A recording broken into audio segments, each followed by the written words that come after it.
Vamos con otro tema. Yo ahí estoy chusmeando de reojo ciclos de mercado. Sí, bueno, la parte de educación A financiera. ver. Bien, perfecto. La parte de educación financiera, bueno, lo que queríamos comentar ahí, lo que había preguntado Patán, cómo darse cuenta de los ciclos del mercado, en qué estadio del mercado estamos en este momento. Bueno, primero principal, lo que yo quería decir es que hay unos, digamos, el ciclo de vida del mercado está definido, muy bien definido en 4 fases, ¿sí? Esto es un estudio que se realizó hace muchísimo tiempo, ¿sí?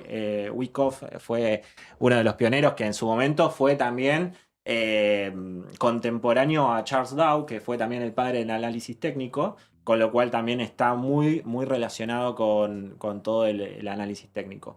Pero bueno, primero y principal tenemos, por ejemplo, la fase de acumulación, luego de una fase de acumulación viene una fase alcista, después de la fase alcista una fase de distribución, y después de la fase de distribución viene la fase bajista y de vuelta a una fase de acumulación. ¿Cómo darse cuenta en qué fase estamos en esos ciclos del mercado? Primero principal, decía Wyckoff hace muchísimo, muchísimo tiempo, con lo cual ahora ya mucho no tiene mucho sentido la parte esa. Decía que había como un orquestador del mercado que lo que te hacía era comprar en los momentos más altos en la parte de distribución, cuando ellos compraron en los momentos más bajos, en la parte de acumulación. ¿Sí?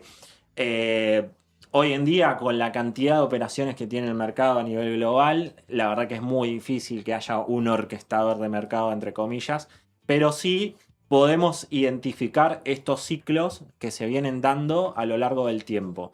Por ejemplo, la fase de acumulación, vos vas a encontrar que vas a tener las empresas valiendo muy por debajo de lo que sería el valor libro. ¿Sí? El valor libro, recordemos, es el patrimonio neto dividido en la cantidad de acciones que hay que tiene de capital social la empresa, y eso se compara con el precio en el mercado. Luego de una baja muy, pero muy fuerte, como por ejemplo la del 2001 o la del 2008, hubieron empresas que cotizaban al 0,5, o sea, la mitad del valor libro. Es decir, que si hoy liquidaban esas empresas y se repartían los activos entre los accionistas, ganabas el doble de lo que lo Claro. habías comprado en el momento ese de mercado. Así que en esos momentos, en los momentos de acumulación, suelen comprar los grandes inversores, los fondos comunes de pensiones, por ejemplo, o las empresas también salen a recomprar sus propias acciones en esos momentos de mercado. Luego, ahí en ese momento es como que la media de la gente o la gran cantidad de la gente como que no está muy interesada porque no hay grandes movimientos del mercado al alza, entonces como que no se espera, digamos. En el Sí. ciclo de la economía se podría decir que estamos en el peor ciclo de la economía.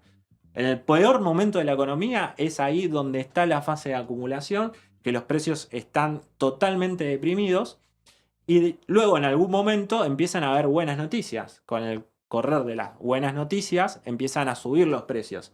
Las empresas empiezan a presentar buenos balances y los que compraron, los fondos de inversión que compraron en la fase de acumulación empiezan a recomendar y empiezan a decir y a proyectar ganancias más altas. Entonces te empiezan a recomendar y te empieza a aparecer en la tele, por ejemplo. Y ahí empieza a entrar la gente. Hasta que llega un momento tan alto que la oferta, perdón, que la demanda por nuevos activos, que vendrían a ser los nuevos ingresantes. Recordemos que la bolsa acá, los precios bien se mueve por la ley de oferta y demanda, con lo cual también eso tiene que ver mucho con los flujos de dinero a nivel internacional. Entonces, llega un momento como que la demanda se queda corta, ¿sí? Que es la fase de distribución. Llega un momento que ya se sobrecompró el mercado. Y ahí, luego de eso, empiezan a haber un poquito de malas noticias, como por ejemplo algunos balances o previsiones que no son tan buenas y empiezan a bajar y empieza a bajar, bajar, bajar. Y ahí, en la etapa bajista, estamos ante, ¿qué? Ante el peor momento, ¿sí? Que la gente empieza a gritar y empieza a vender El miedo. desaforada, empieza a aplicar el sálvese quien pueda. Entonces, cuando vos ves que el mercado sube por escalera, le cuesta muchísimo subir hasta que llega a un punto máximo en la fase de distribución y ahí te venden los grandes jugadores que compraron en la acumulación. Y después cuando baja, baja por ascensor. ¡pum! Sí. Una caída fuertísima. Sube por escalera y baja por ascensor. Exactamente, sube por escalera y baja por ascensor. Así que luego de esa caída fuerte viene de vuelta una fase de acumulación porque los precios vuelven a estar regaladísimos. ¿Cómo podemos darnos cuenta de ese tipo de fases? Hay diferentes, si querés ahí Simon, no sé si tenés el TradingView para Tengo el TradingView, sí. mostrar gráficos y ya vamos a Intel si querés y vemos a ver en qué fase está. Bueno, Si querés vemos... como vos bien decías, Guille, el mercado se mueve por ciclos. Va a haber una etapa de acumulación donde por lo general yo creo que las grandes manos terminan comprando y cuando el precio empieza a subir, ahí es cuando el retail o las emociones tienden a ingresar en el mercado. Por lo general cuando el precio sube, cuando llega al máximo, ahí es cuando los que compraron, como vos bien decías, Guille, empiezan a vender y ahí es cuando comienza a caer el precio. Acá haciendo un poco de análisis técnico con lo que es Intel, como pueden ver en el 2020 y 2021 el precio se encontraba en máximos, luego de esa acumulación que tuvo en la parte superior, que en realidad es una distribución, el precio comienza a bajar y pareciera que hay un cambio de tendencia a la baja, que es lo que estoy marcando por esta zona. Luego, en 2025, que es más o menos cuando con vos, la veíamos a Intel, que decíamos, che, estaban oportunidades de compra, podría ser interesante ingresar. Yo me acuerdo, hasta le pasé la idea de trading a un amigo. Compró ahí en mínimos también. ¿En Intel? Sí. Sí, 16, 20. Me yo acuerdo lo que, del análisis de Simon. Sí, sí. lo que considero respecto de comprar en mínimos es que necesitamos una confirmación de cambio de tendencia, porque por ahí compramos en mínimo y el precio sigue cayendo. Es lo que ahora voy a comentar en un momento con Netflix. Entonces, fíjense en esta zona de Intel, aproximadamente mayo, febrero, abril, junio de 2025, que hay una acumulación del precio en Intel. Y después esa acumulación es rota por el precio, básicamente, con un fuerte movimiento. Esto puede llegar a ser considerado como un cambio de tendencia. Ahora, una vez que el precio rompe, el precio empieza a acumular. Entonces se ve que hay una aceptación por parte del mercado en estos precios. Eso es una buena señal. Incluso si ven, en estos últimos días, literalmente antes de ayer, creo que fue, el precio de Intel subió no, ayer o antes de ayer. Antes de ayer. Antes de ayer subió un 11%. O sea, es una locura. Fue una suba increíble. Y ahora, bueno, lo va a corregir con esta presentación del balance. Lo que considero es que, como vos bien decías, Ger, puede llegar a haber una oportunidad de Intel si sigue corrigiendo. Por ahí puede llegar a la zona de 36 y vuelve a los precios a los precios que se encuentran ahora, entre 47 y 50. Bueno, habría que ver si tienes intenciones de seguir subiendo. Yo quiero mostrar un poquito también el gráfico a más largo plazo. ¿Sí? Acá vemos el gráfico, por ejemplo, desde el inicio del histórico, digamos. Vamos a pasarlo a escala logarítmica como para que se pueda ver mejor toda la suba.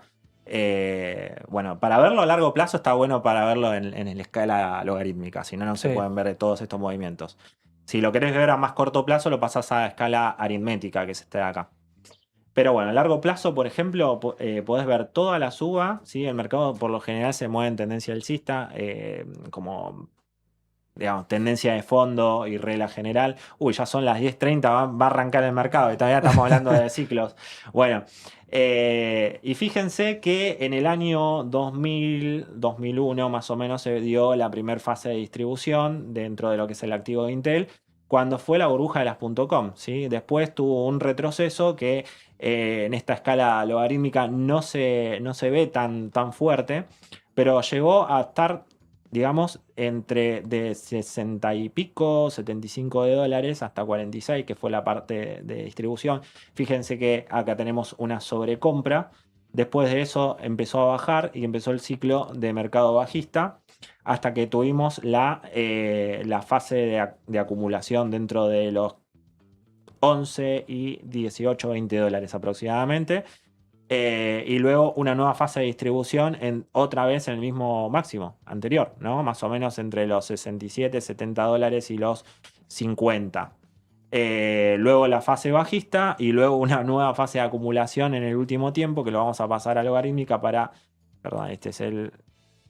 Bueno, del último tiempo del año 2024, que fue cuando vimos Intel y que había una oportunidad de compra ahí. Sí, realmente hubo una oportunidad de compra ahí. Ahora o estamos en plena fase alcista o en una pequeña distribución de corto plazo. Pero sí, arrancó la fase alcista, arrancó más o menos en 2025, fines de 2025. Sí, a mí el indicio que me da es la fuerza con la que subió el precio ahí en ese tiempo. Por lo general, cuando hay subas interesantes así, el mercado, o por lo menos el precio en análisis técnico, lo suele tomar como una buena señal. Salvo que ahora, bueno, con la presentación del balance que está corrigiendo un 13%, siga corrigiendo a la baja después. Ahora, si el precio sigue manteniéndose en estos valores, bueno, por ahí puede llegar a ser una buena oportunidad si hay un precio de entrada, por así decirlo. Pero mira la competencia, Simon, ¿qué te parece? AMD. AMD. AMD, por ejemplo, que también es otro fabricante de chips. Hace poquito tuvieron la presentación CES 2026, que es el evento de tecnología más grande del mundo. Estuvieron presentando también sus proyecciones, tanto Intel como AMD. Y bueno, me parece que AMD tenía mejores proyecciones como datos de hoy en día, mucho más sólidos.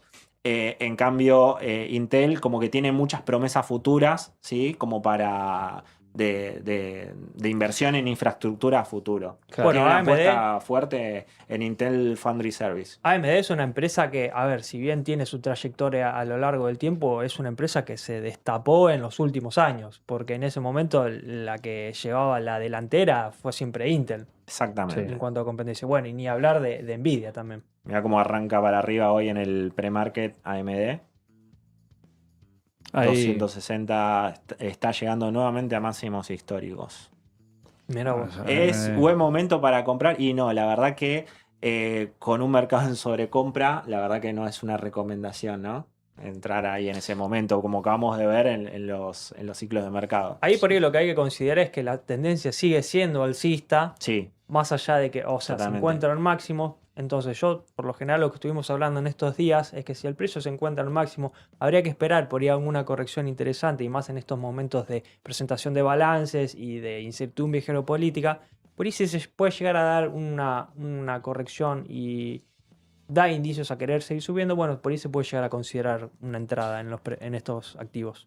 sí, yo creo que para los que quieren buscar o cazar precios, no en mínimos, pero en baja, Intel creo que es una apuesta interesante, un poco más agresiva que un negocio consolidado como Nvidia o AMD, que no perdieron market share, siguen teniendo crecimiento de las ventas, mejora en tecnología. Pero Intel, repito, a estos precios a mí mucho no me gusta, pero si llegara a seguir corrigiendo ciertos valores, la empresa está tendiendo a mejorar los malos resultados de los últimos 2-3 años. Entonces es una empresa que podría volver a mejorar sus números. Obviamente a valores de $50, 50 y pico de dólares antes de esta apertura, estaba evaluando una Intel de hace 7 años que era una historia totalmente distinta, sin una Nvidia totalmente dominante, con una AMD un poco más retrotraída. Entonces Intel a ciertos precios y recuperando terreno y mercado puede llegar a ser interesante, ¿sí? También tenemos, hablando de empresas que no están en máximos, que capaz que pueden ser interesantes para seguir y mirar, tenemos a Netflix. Tenemos a Netflix, sí, que, como comentaba hace un rato, tuvo una corrección desde el último máximo del 40%. Ahora, miren, se los voy a mostrar. Realmente es muy llamativo la corrección que estuvo teniendo en este último tiempo. Hay entre 39% más o menos. Y bueno, se puede llegar a considerar por ahí precios relativos para comprar. Yo sería un poco cauto por si el precio sigue llegando a seguir bajando. Pero acá me gustaría traer un concepto de análisis técnico para que lo tengan en cuenta. Yo en el último tiempo no estoy usando más indicadores para hacer análisis, sino que estoy usando todo lo que es acción del precio, es decir, me baso en cómo se refleja el precio en el gráfico y todo lo que es liquidez. A ver, hay un concepto que entiendo y se explica en este concepto, que es que el precio se mueve por liquidez. ¿Qué quiere decir esto? Que el precio va a ir a liquidar. El mercado es suma cero, la realidad es que cuando uno gana el otro pierde. Entonces, por lo general, las manos que hacen mover al mercado, porque yo voy a comprar Netflix o nosotros vamos a comprar Netflix y no se va a mover el precio. Entonces eso por Claro. lo general lo mueven las grandes manos. Y las grandes manos lo que hacen es mover al precio para ir a liquidar, porque ellos lo que van a querer hacer es ganar básicamente y que lamentablemente otra persona va a perder. Entonces si vemos estos precios alrededor de los 81, los 80, vemos como una especie de soporte. Por lo general acá abajo hay stop loss, entonces el precio por ahí va a ir a liquidar esos stop loss y a partir de ahí por ahí el precio puede llegar a cambiar la dirección de bajista a alcista. Entonces en ese sentido yo sería un poco cauto, vería si el precio da algunos indicios de querer cambiar la dirección y por ahí puede llegar a ser una oportunidad, teniendo en cuenta que no están máximos y que tuvo esta corrección del 40%. Me gusta. Estas son las empresas que te testean la ansiedad. Porque tal vez a ciertos precios las probabilidades de que haya un rebote o cambie la tendencia, por lo general que a veces es un poco más sencillo que haya un rebote, hasta que un cambio de tendencia general, son esas empresas que te testean la ansiedad porque uno dice, che, en estos valores se ve mucho más interesante, por ratios, por análisis técnico y demás. Pero hay que saber esperarla, ¿sí? Esta sería una empresa, tal vez, yo particularmente, que tendré una campanita, tendré una alerta, pondré una alerta en cierto precio y si llegara en esas zonas a testear, bueno, tal vez se podría hacer algún ingreso parcial o completo según la proporción que cada uno quiere y tenga en la cartera, ¿no? Pero bueno, son empresas que están un poco a la baja y que se van de esta norma de todo en máximos, ¿no? Porque el S&P 500, el Nasdaq, todo en máximos y genera un poco de vértigo y sí van a seguir sobrellevando las expectativas, los crecimientos, las ventas y demás.